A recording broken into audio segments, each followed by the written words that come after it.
اعوذ باللہ من الشیطان الرجیم بسم اللہ الرحمن الرحیم السلام علیکم ورحمۃ اللہ وبرکاتہ۔ دوستو، اس ویڈیو کے اندر ہم دیکھیں گے کہ ایک نبی جن کا نام لوط علیہ السلام ہے، ان کو اللہ جل شانہ نے نبوت سے نوازا اور انہیں ایک قوم کی طرف رہنمائی کے لیے بھیجا، اور وہ قوم ان کی بات ماننے کے بجائے سرکشی کرنے لگی، حتیٰ کہ ایسی بیماری کے اندر ملوث ہو گئی، ایسے گناہ کے اندر ملوث ہو گئی جو ان سے پہلے کسی قوم کے اندر وہ بیماری نہیں تھی۔ تو دوستو، قوم لوط کے اندر کیا بیماری تھی، کس بیماری کے اندر ملوث تھے، انہیں کون سے گناہ نے ڈبو دیا اور کس گناہ کی وجہ سے وہ ہلاک اور برباد ہوئے، اس ویڈیو کے اندر ہم جانیں گے۔ بس آپ میرے ساتھ بنے رہے ویڈیو آخر تک۔ اگر آپ چینل پر نئے ہوں تو سبسکرائب کرنا ہرگز نہ بھولے، اور ساتھ میں ویڈیو کو لائک اور شیئر لازم کیجیے تاکہ آپ کی پیار محبت ہمیں برقرار مل سکے۔ تو چلیے دوستو، وقت آپ کا ضائع نہ کرتے ہوئے آج کا ٹاپک شروع کرتے ہیں۔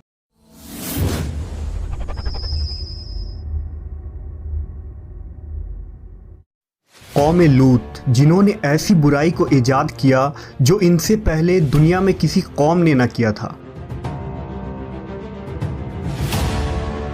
ایسی بدکاری جس کی مثال تاریخ میں کہیں نہیں ملتی۔ اس قوم نے ایسا کیا کام کیا تھا اور ان کا کیا انجام ہوا؟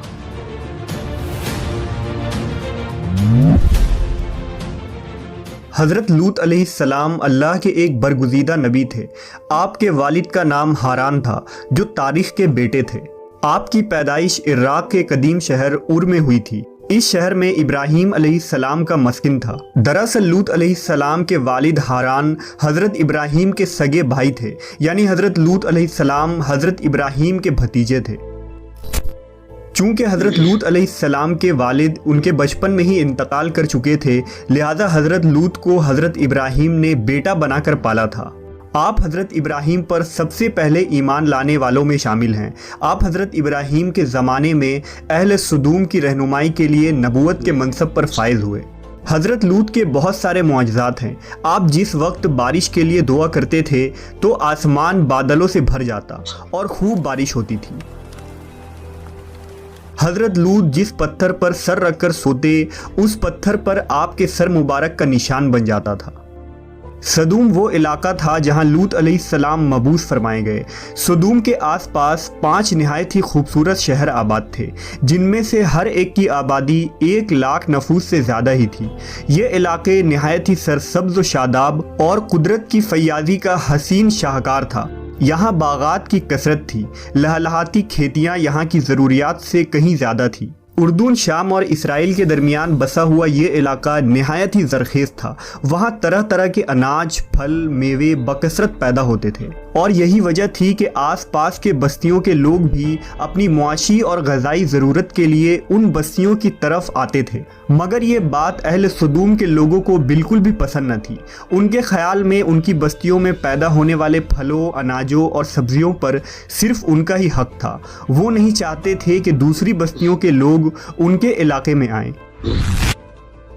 ایک دن سدوم کے لوگ اس بات پر غور و فکر کر رہے تھے کہ باہر سے آنے والے لوگوں کو یہاں آنے سے آخر کیسے روکا جائے، کہ ابلیس ایک بزرگ کی شکل میں ان کے محفل میں آیا اور کہا، اگر تم ان سے پیچھا چھڑانا چاہتے ہو تو میرے کہنے پر عمل کرو۔ اس اجنبی بزرگ کی بات لوگوں نے بہت توجہ سے سنی۔ ابلیس نے کہا، میں کل بتاؤں گا۔ دوسرے دن ابلیس ایک خوبصورت جوان لڑکے کی بھیس میں آیا اور انہیں اپنی عورتوں کے بجائے مردوں کے ساتھ فعل بد کرنا سکھایا۔ ابلیس نے کہا کہ اگر تم ان بستیوں کے لوگوں سے نجات چاہتے ہو جو تمہاری بستی میں آ جاتے ہیں تو ایسا کرو کہ جب بھی کوئی شخص تمہارے علاقے میں آئے تو تم لوگ زبردستی اس کے ساتھ اپنی خواہش پوری کرو۔ اس طرح یہ لوگ اس بستی میں آنا چھوڑ دیں گے۔